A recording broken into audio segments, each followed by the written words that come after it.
Dear students, आज से पहले हम लोगों ने हेलोएल्केन के सब्स्टिट्यूशन रिएक्शन और एलिमिनेशन रिएक्शन को देखा। आज हम लोग रिडक्शन ऑफ हेलोएल्केन देखेंगे। रिडक्शन ऑफ हेलोएल्केन, रिडक्शन का मतलब क्या है, मीनिंग क्या है? इलेक्ट्रोनेगेटिव ग्रुप का रिमूवल यानी हटना और हाइड्रोजन का जुड़ना, ये दोनों क्रियाएं साथ साथ होगी। तो हेलोएल्केन में जितने भी हाइड्रोजन्स हैं, जैसे ब्रोमाइड में ब्रोमीन है, तो ये है निगेटिव, इलेक्ट्रोनेगेटिव ग्रुप। और इसमें हाइड्रोजन, तो कहता है कि कैसे कैसे हम रिडक्शन करेंगे।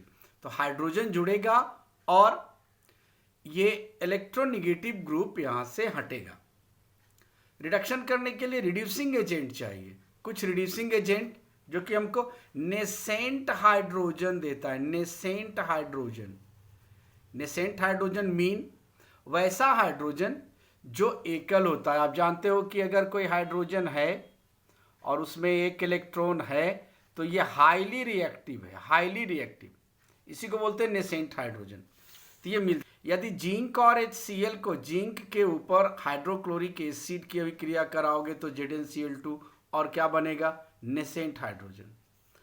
वो स्टेनस यानी टीन को HCl के साथ कराओगे तो भी बनेगा नेसेंट हाइड्रोजन। अगर जिंक, जैसा कि तुमको मैंने पहले बताया है, दे आर हाईली रिएक्टिव, बहुत रिएक्टिव है।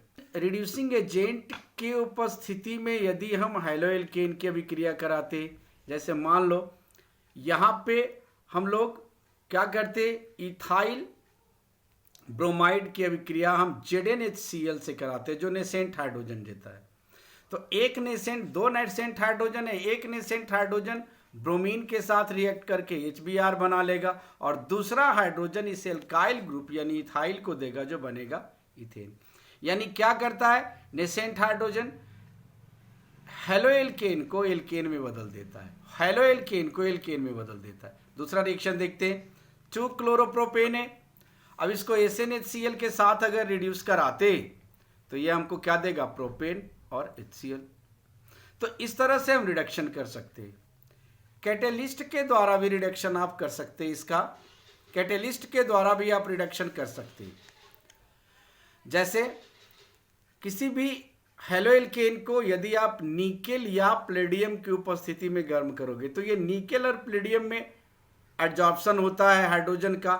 तो हीट करने के बाद ये एडजॉर्ब हाइड्रोजन इसको देता है जो इसको एल्केन में परिवर्तित कर देता है। देखो ये एल्केन बन गया।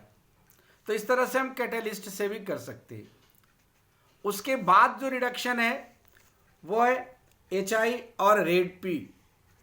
HI और रेड पी, हाइड्रोआयोडिक एसिड जो हाईली स्ट्रॉन्ग रिड्यूसिंग एजेंट है, उसको रेड फास्फोरस की उपस्थिति में जब हम गर्म करते हैं, और ये पर्टिकुलर आयोडाइड के केस में होता है, एल्काइल आयोडाइड के केस में। यहाँ देखो इथाइल आयोडाइड को अगर हम HI के साथ लाल फास्फोरस की उपस्थिति में 420 केल्विन ताप पर गर्म करते तो ये क्या करता है, आयोडीन इलेक्ट्रोनेगेटिव है, इसको रिमूव करेगा यानी I2 बाहर और क्या बन जाएगा, एल्केन। उसी तरह से आयोडो साइक्लोहेक्सेन या साइक्लोहेक्साइल आयोडाइड को भी HI के साथ करोगे, रेड फास्फोरस की उपस्थिति में 420 केल्विन पे हीट करोगे तो फिर ये आयोडीन निकलेगा और यहाँ पे जुड़ेगा और बनेगा क्या, साइक्लोहेक्सेन।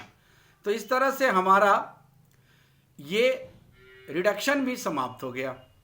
तो कहने का मतलब ये है कि लगभग सभी रिएक्शंस इधर हम लोगों ने कर लिया हेलोएल्केन के सारे रिएक्शंस पूरे हो गए।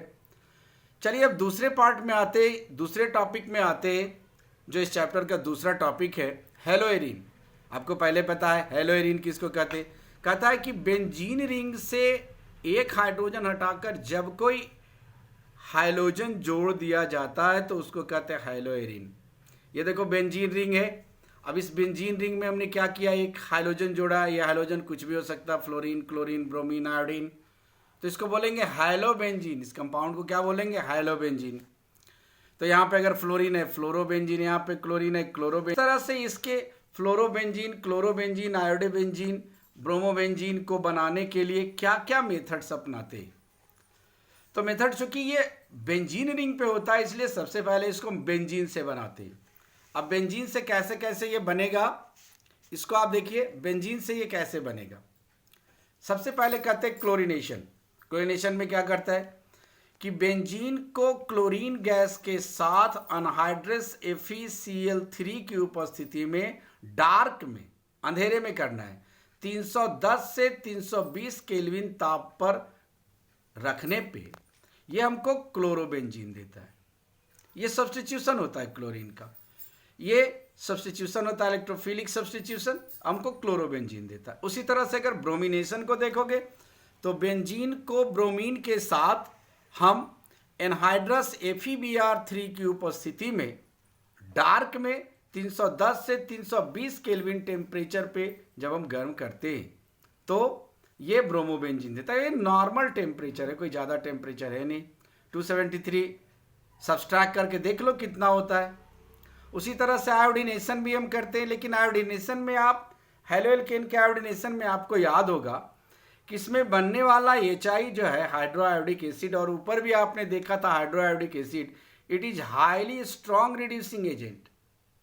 दैट्स वाई जब हम आयोडीनेशन करते हैं तो बेंजीन को आयोडीन के साथ 773 केल्विन ताप पर गर्म करते हैं, लेकिन इसमें इसके रिड्यूसिंग नेचर को हटाने के लिए हम थोड़ी मात्रा में HiO3 आयोडिक एसिड या HNO3 नाइट्रिक एसिड, ताकि ये इसके रिड्यूसिंग नेचर को समाप्त कर देता है और हमको उचित मात्रा में आयोडोबेंजीन प्राप्त हो जाता है।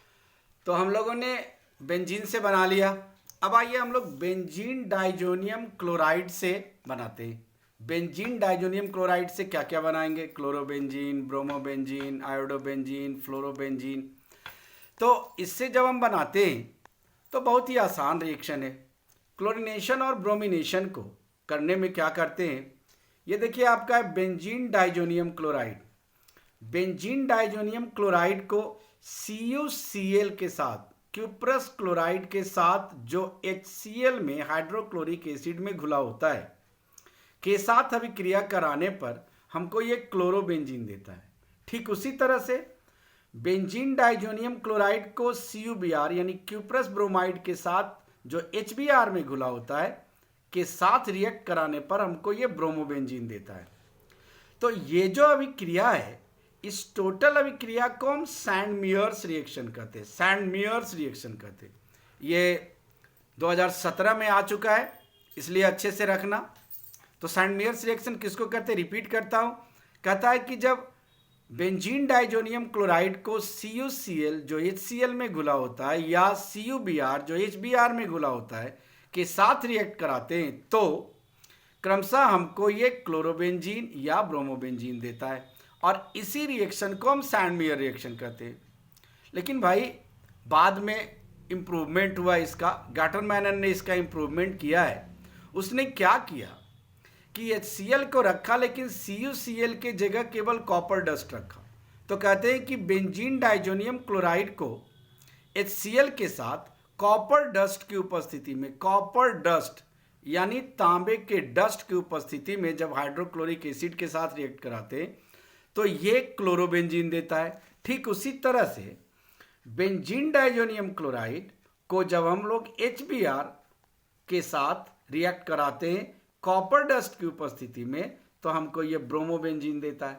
अब देखोगे कि ये सैंड-मेयर रिएक्शन से थोड़ा चेंज है। क्यूप्रस क्लोराइड की जगह कॉपर डस्ट लिया, क्यूप्रस ब्रोमाइड की जगह कॉपर डस्ट लिया। तो इस रिएक्शन को हम इम्प्रूव्ड सैंड-मेयर रिएक्शन या गाटर-मैनन रिएक्शन, गाटर-मैनन रिएक्शन इसलिए क्योंकि इसको गाटर-मैनन ने दिया था, तो ये तो वास्तव में सैंड-मेयर का इम्प्रूवमेंट है, इसलिए इम्प्रूव्ड सैंड-मेयर रिएक्शन या गाटर-मैनन रिएक्शन भी इसको कहते हैं। ये दोनों इंपॉर्टेंट। आयोडीनेशन में क्या है कि बेंजीन डाइजोनियम क्लोराइड को potassium iodide, aqueous potassium iodide के साथ वार्म करो। एक बात गौर करना, वार्म करना और गर्म करना दोनों में अंतर है। हल्का गर्म करने को वार्म कहते। तो जब वार्म करते बेंजीन डाइजोनियम क्लोराइड को potassium iodide, aqueous potassium iodide के साथ, तो हमको ये क्या देता है, आयोडोबेंजीन, आयोडोबेंजीन। और इस सभी केसेज में जो बेंजीन डाइजोनियम क्लोराइड से होते उसमें नाइट्रोजन गैस निकलेगा और उसका एक बाय प्रोडक्ट निकलता है। तो ये हो गया आपका आयोडीनेशन। आइए देखते हैं इसका फ्लोरिनेशन। उधर बेंजीन से इसका डायरेक्ट फ्लोरिनेशन आपको मैंने नहीं दिखाया था, लेकिन बेंजीन डाइजोनियम क्लोराइड से इनडायरेक्ट वे में फ्लोरिनेशन होता है। कहते क्या है कि बेंजीन डाइजोनियम क्लोराइड को फ्लोरोब्रोमिक एसिड HBF4 फ्लोरोब्रोमिक एसिड के साथ रिएक्ट कराते हैं पहले। तो जैसे ये चूंकि हाईली रिएक्टिव होता है बेंजीन डाइजोनियम क्लोराइड, तो जब इसको फ्लोरोबोरिक एसिड के साथ जब हम लोग रिएक्ट कराते हैं तो ये क्या होता है कि ये हमें एक कॉम्प्लेक्स कंपाउंड देता है। कॉम्प्लेक्स कंपाउंड, एक कॉम्प्लेक्स कंपाउंड को, इस कॉम्प्लेक्स कंपाउंड को जब हम हीट कर देते हैं तो हमको ये क्या करता है, फ्लोरोबेंजीन देता है। साथ में आपको बताया था नाइट्रोजन गैस BF4। तो इस रिएक्शन का नाम ब्लाच-सीमेंस रिएक्शन भी है, ब्लाच-सीमेंस रिएक्शन भी है। नेम रिएक्शन को अच्छे से पिक आउट करना, चूंकि नेम रिएक्शंस तो दो आते हैं और ये काम भी देता है। फिर से एक बार देख दो, ब्लाच-सीमेंस रिएक्शन को कहता है बेंजीन डाइजोनियम क्लोराइड को फ्लोरोबोरिक एसिड के साथ रिएक्ट कराने पर ये हमको देता है एक कॉम्प्लेक्स अनस्टेबल कंपाउंड, और जिसे गर्म करने पर हमको फ्लोरोबेंजीन प्राप्त होता है। इसी अभिक्रिया को हम ब्लाच-सीमेंस रिएक्शन कहते हैं। मेथड्स ऑफ प्रिपरेशन में कि किस तरह से हम लोग बना सकते हैं ब्रोमोबेंजीन। स्पेशली ब्रोमोबेंजीन बनाने के लिए हम लोग क्या करते, याद करो, हम लोगों ने ब्रोमो एल्केन बनाने के लिए क्या किया था, silver salt of carboxylic acid को ब्रोमीन के साथ रिफ्लेक्स किया था CCl4 की उपस्थिति में। यहां क्या करेंगे कि सिल्वर बेंजोएट, इसका नाम है सिल्वर बेंजोएट, सिल्वर बेंजोएट को ब्रोमीन के साथ रिफ्लक्स करते CCl4 की उपस्थिति में। चूंकि CCl4 में ब्रोमीन घुलता है, तो इसके साथ रिफ्लक्स करने पे यानी सिल्वर बेंजोएट ये ब्रोमोबेंजीन देता है। और इस रिएक्शन को सिमिलरली हुंडिस्कर रिएक्शन कहते हैं। हाँ तो बच्चों, हम लोगों ने प्रिपरेशन ऑफ हैलोएरिन पूरा कर लिया है। कल से इसके प्रॉपर्टीज़ के बारे में चर्चा करेंगे। तो आज के लेक्चर के लिए थैंक यू।